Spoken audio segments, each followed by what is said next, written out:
Eh bien, bonjour, bienvenue sur la chaîne Le Fruit de la Vigne. Aujourd'hui, je voudrais faire une réponse à une internaute. Alors, j'ai mis ça sur mon écran.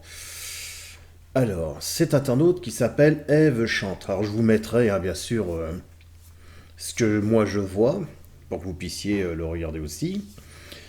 Et le titre m'a été inspiré justement par Ève Chante. Ce titre, pourquoi? Eh bien parce que Ève, lorsque j'ai fait ma vidéo avec Arnaud Dumouche, alors attendons, c'était comprendre les témoins de Jéhovah, de la 11e vidéo, croix ou poteau, réponse de la Bible, j'ai été étonné d'une réponse qui m'a été faite par cet internaute. Elle dit ni croix ni poteau, l'agneau a été égorgé et immolé.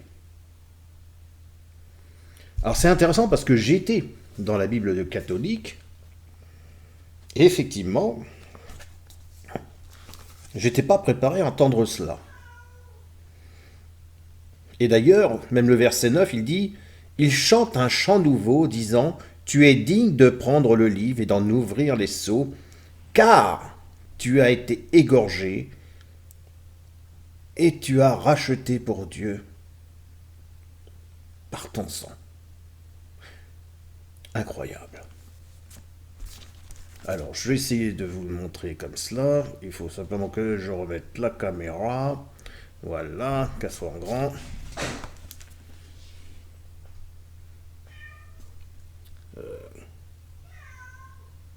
Voilà. Ça doit être...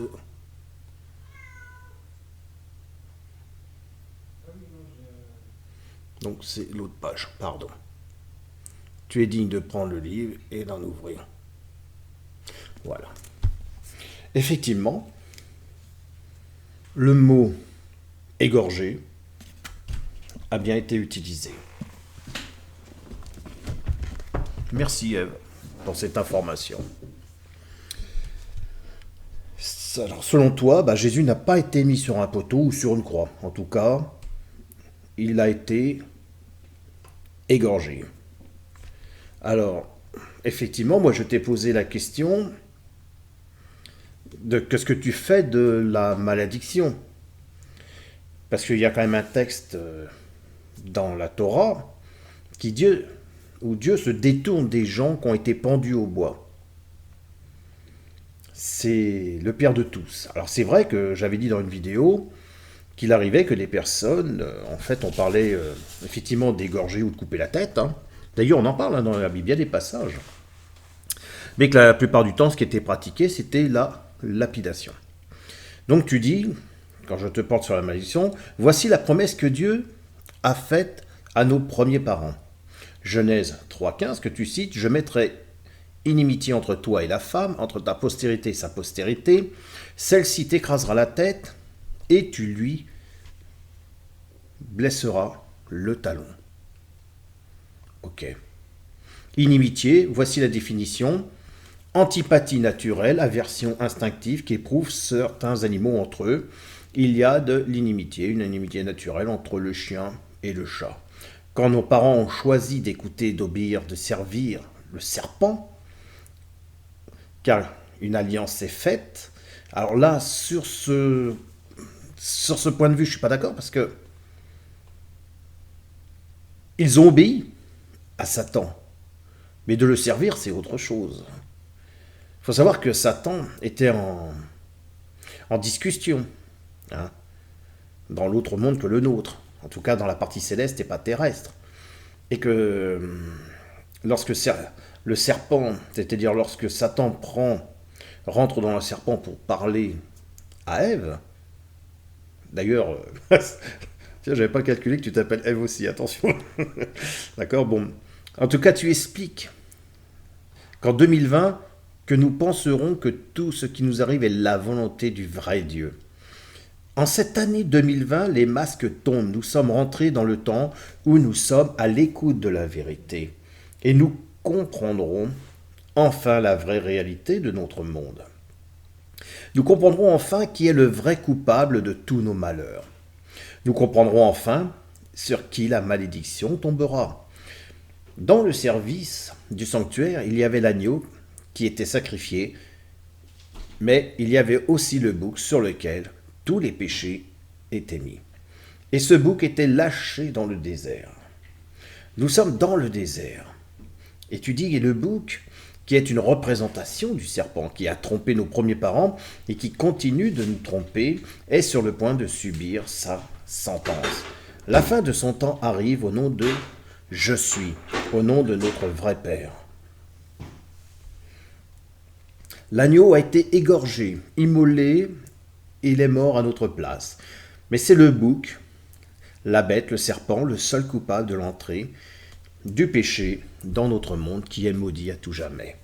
Alors bien sûr, moi, Ève, je t'ai répondu en disant que c'est le bouc, le seul responsable, et que là, vous allez déresponsabiliser l'homme, alors qu'il est responsable de son action égoïste envers Dieu pour ne pas avoir reconnu les faits. Puis cette promesse renouvelée dans l'amour du Seigneur est d'aimer nos ennemis, qui étaient contraires dans les lois anciennes. Il faut savoir que le péché en lui-même, ça veut dire ne pas atteindre le but. C'est vrai que Jéhovah avait prévu des choses pour l'humain, l'humain n'a pas su saisir, on va dire, cette chance, il s'est laissé berner par le diable, pourquoi pas? Ce qui est important, c'est que tu me dis, comme Job, nous ne connaissons pas la vraie réalité. Le bouc, Satan, le serpent, connaît et agit contrairement à ce qu'il connaît. Je suis est venu nous délivrer, justement parce que nous ne savons pas les choses. Donc je t'ai expliqué que s'il n'y a ni croix ni poteau, que l'agneau a été égorgé, immolé, quelles sont les sources que je n'aurais pas, que toi tu aurais. Et je te remercie parce que tu m'as envoyé ensuite la version de Louis II. Tout est dans la parole écrite, Apocalypse 5.12, que j'ai vérifié, que j'ai cité tout à l'heure. Effectivement, l'agneau qui fut égorgé. Et je me suis dit, tiens, c'est intéressant. Ça mérite une vidéo parce que c'est vrai que là, tu soulèves quelque chose d'intéressant. Moi, jusqu'à maintenant, ce que je connais par l'interprétation des Écritures, parce que la réalité, même celle que je vois aujourd'hui, qui est présente devant moi aujourd'hui, elle est déjà en interprétation. Hein? Il suffit de voir chaque jour ta vraie réalité. Il faudrait que justement tu puisses être dans l'omniprésence, c'est-à-dire travailler, comprendre ton imagination, comprendre le futur, comprendre le passé, comprendre et être omniprésent. Et plus tu es omniprésent, moins tu vas produire de pensées pour voir plus de réalité. Alors, effectivement, est-ce que Satan a donné un pense-bête à Adam pour qu'il accuse Ève? Non. Il lui a apporté des éléments qui lui ont semblé être des arguments, puisque Ève et Adam ont malgré tout fait le choix de ne pas vouloir atteindre le but, la destinée, le projet qui était en commun avec Jéhovah. C'était un projet commun pour cette perfection. Alors, est-ce que le peuple de Jéhovah, c'est-à-dire est-ce que dans la Torah, les personnes ne le savaient pas? Bien sûr que si, puisque tout le long, Jésus leur a enseigné. Le Seigneur est venu, il a parlé au peuple qui a été au départ les patriarches. Ensuite, on a parlé des Hébreux, on a parlé d'Israël. Donc le peuple a été enseigné suivant les caractéristiques de l'époque. C'était nécessaire. Et je me suis dit, tiens, c'est intéressant, je vais poser la question à Arnaud. Donc j'ai envoyé un message à Arnaud pour lui poser la question, que lui, dans le sens catholique, comment on peut penser, puisque c'est marqué, hein, égorgé, et dans quel sens lui il le voit. Donc la réponse d'Arnaud était, agneau est un symbole du Christ, agneau égorgé est un symbole de sa mise à mort. Donc ça rejoint ce que moi, j'ai pu lire, parce que si je vais, par exemple, alors, est-ce que je l'ai enlevé? Égorgé, voilà. Moi j'ai pris, par exemple, sur le Centre national de ressources textuelles et lexicales, tuer un animal en lui tranchant la gorge, c'est la première chose qu'on nous donne comme verbe. La femme du garde avait employé une partie de la nuit précédente à égorger la moitié de la basse-cour. Mais après, on donne aussi d'autres mots. Immoler une victime pour l'offrir en sacrifice. Tu vois? Égorger, immoler. Donc, je me suis dit, c'est intéressant. Parce que si je regarde, je le retrouve quand même, ce mot immolé. Donc après, égorger, si je regarde les synonymes du verbe égorger, j'ai tué, dépouillé, étranglé, écorché. Eh oui, parce que je peux égorger quelqu'un en l'étouffant. Alors après, ça reste des synonymes. Mais je retrouve quand même ce mot. Hein. Mais bon, dans la lexicographie, effectivement, on parlerait de tuer en tranchant la gorge. Mais c'est pas ce que nous donne l'ensemble de cette page. Hein. Donc moi, je serais d'accord avec Arnaud Dumouche pour dire que là, dans ce que je peux lire, c'est avant tout que, effectivement, on est dans le symbolisme. Alors, pour reprendre, par exemple, Bibliquest, parce que j'aime bien les dessus aussi, j'aime bien farfouiller un petit peu partout, je vais te dire ce qu'eux, ils donnent en réponse qui, pour moi, me satisfait. Les anges prennent pour thème non point des actions de grâce au sujet de la rédemption faite par l'agneau, mais la dignité de l'agneau pour recevoir puissance et richesse, et sagesse, et force, et honneur, et gloire, et louange. Il proclame bien haut le titre à la domination de celui que l'homme avait méprisé et mis à mort. Regarde ce qu'il dit. Digne est l'agneau, non pas digne es-tu, digne est l'agneau qui a été immolé. Ils ne chantent pas la rédemption, parce qu'ils ne sont pas des rachetés. Ils n'avaient rien à faire avec elle, bien que ce soit la puissance de Dieu qui les maintienne. Mais ceux qui ont connu leurs besoins comme de pauvres pécheurs peuvent vraiment bien chanter le cantique nouveau. Les anges parlent de sa dignité et de sa mort, mais ils ne chantent pas la mélodie profonde et joyeuse de ceux qui ont été achetés par le sang. Si je regarde au don et à la personne de Christ, je puis voir combien le caractère de Dieu ressort et combien son amour est manifesté. Si je regarde à la grande œuvre de Christ et à ce que j'ai en lui et avec lui en haut, je puis voir combien l'amour de Dieu envers nous est rendu parfait. Donc tu vois, c'est bien aussi ce que nous dit Bibliquest. Moi, j'ai plutôt cette façon de dire qu'il a été égorgé. Pour moi, je le vois dans un aspect symbolique, c'est-à-dire il est l'agneau de Dieu qui enlève le péché du monde. Alors effectivement, on parle de bouc, on parle d'un... Effectivement, on sacrifiait des animaux. Ça, je te l'accorde à l'époque. On sacrifiait des animaux. Lorsque des péchés étaient commis dans le judaïsme, même encore aujourd'hui, eh bien, c'est un animal qui va servir au sacrifice. Et c'est pour ça que Jésus s'est présenté comme l'agneau, celui qui dit rien, qui bronche pas, qui se laisse aller à l'abattage. Rien n'a été dit, rien n'a été fait. Par contre, il a suivi ce qui avait été annoncé par le prophète Isaïe, qu'on va pouvoir lire. Donc voilà, et moi, je suis d'accord avec toi qu'on peut utiliser le mot égorgé, mais je pense, j'ai vraiment pas l'esprit que dans l'interprétation qu'elle a été donnée, parce que toutes les interprétations, si je prends celle des témoins de Jéhovah, ils disent tuer, donc déjà ils n'utilisent pas, mais bon, sur d'autres passages, c'est pareil, ils n'utilisent pas le mot égorgé. Ça dépend ça dépend en fait de la Bible que l'on a. D'ailleurs, je ne sais pas si sur la Bible des protestants, parce que toi c'était Louis II, celle-là c'est laquelle? Je crois que c'est Louis II aussi. Je vais regarder.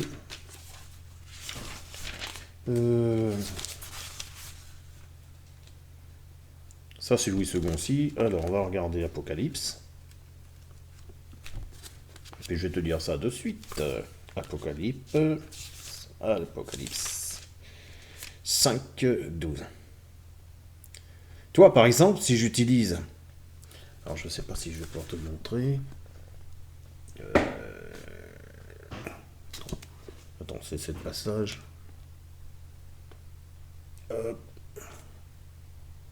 Mince. Est-ce qu'on va y arriver? 3, 4, désolé.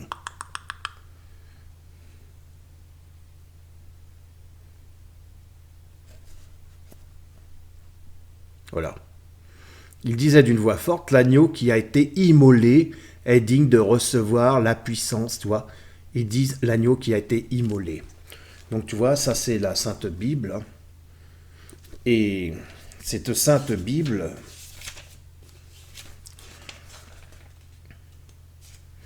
hein, hop, le temps que ça apparaît. Bon alors.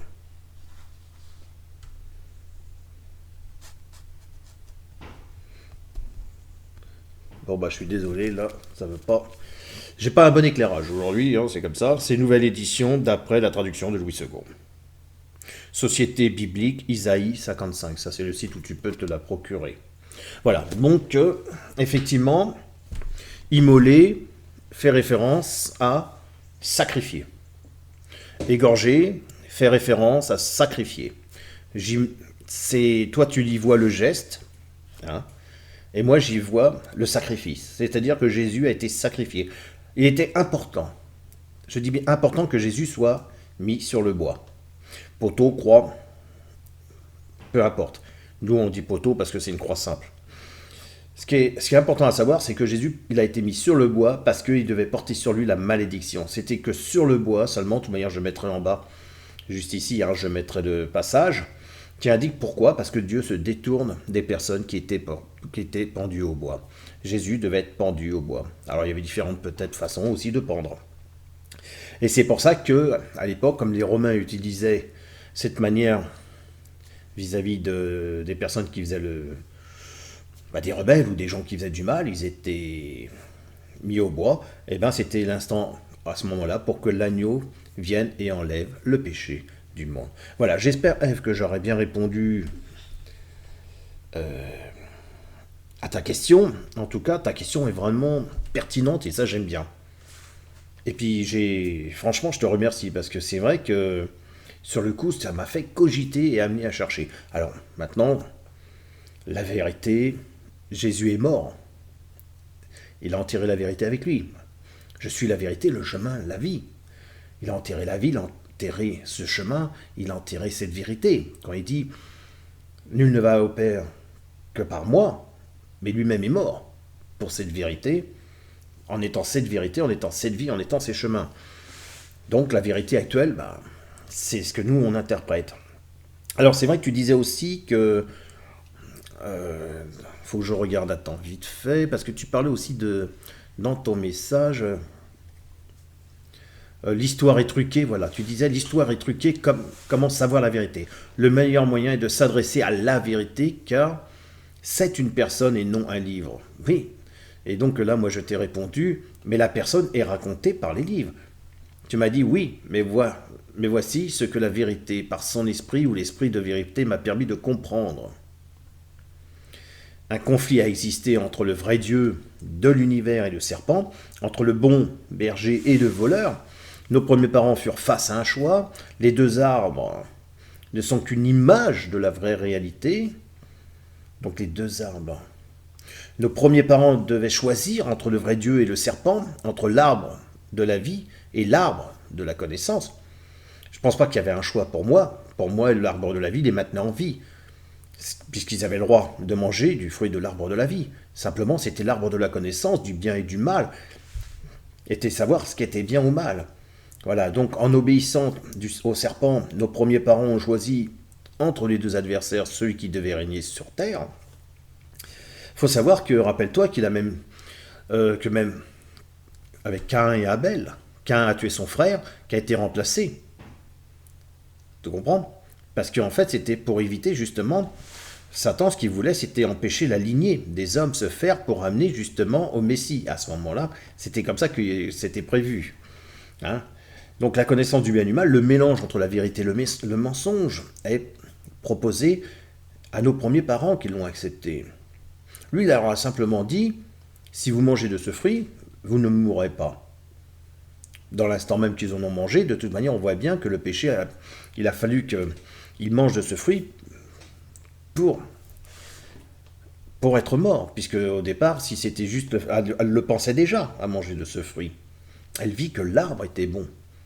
Donc l'arbre qui produit ce fruit était bon. Après, effectivement, tu donnes pas mal de... Tu dis l'arbre de vie ou continuer avec l'arbre de la mort. L'arbre de vie a un nom. Appelons je suis et notre monde changera, nos vies changeront. La vie à l'infini, la vérité je suis est en nous, mais bientôt nous le verrons. Bah écoute, moi je l'espère. Je te mets un petit cœur, tiens, parce que je l'avais pas mis. Voici le test que j'ai partagé aujourd'hui sur ma page. Sois clarté. euh, J'espère que les personnes, de toute manière, qui verront cette vidéo, iront sur ta chaîne et qui apprécieront de voir ce que tu fais, parce que moi je trouve ça vraiment intéressant. Plusieurs versions donnent la même réponse. Ben oui, mais comme tu sais, pour moi, la Bible, et je l'ai expliqué, tu peux me sortir effectivement la version Louis II, Jérusalem, version Monde Nouveau. Si c'est version Monde Nouveau, si tu fais référence à celle des témoins de Jéhovah, ça dépend de laquelle. Bon, version Osterwald, traduction. Mais il y en a aussi, tu m'as mis celles, effectivement, qui vont apporter là-dessus, mais bon. Je suis notre Père le libérateur qui est devenu chair. Je suis œuvre. Voilà. Donc, écoute, franchement, je te remercie, Eve, pour, hein, parce que cette pertinence comme ça d'avoir justement su jauger et mis en place, hein, vraiment quelque chose qui m'a interpellé. En tout cas, je te remercie et j'espère que cette vidéo, bah, tu pourras y répondre sans problème en dessous. Voilà, en tout cas, moi, mon point de vue, bon, il est clair, c'est que effectivement, je pense que j'ai vraiment à l'esprit que le mot égorger est vraiment symbolique, le fait que Jésus devait se sacrifier, verser son sang, ce qu'il a fait sur la pièce de bois, ou un instant moment, quand Jésus dit Père, pourquoi m'as-tu abandonné, c'est que le Père à ce moment-là devait rejeter la malédiction et que la bénédiction est venue avec le Christ, puisqu'il ressuscita. Donc c'est vraiment intéressant. En tout cas, je vous remercie tous et je vous souhaite une bonne journée à tous. Au revoir.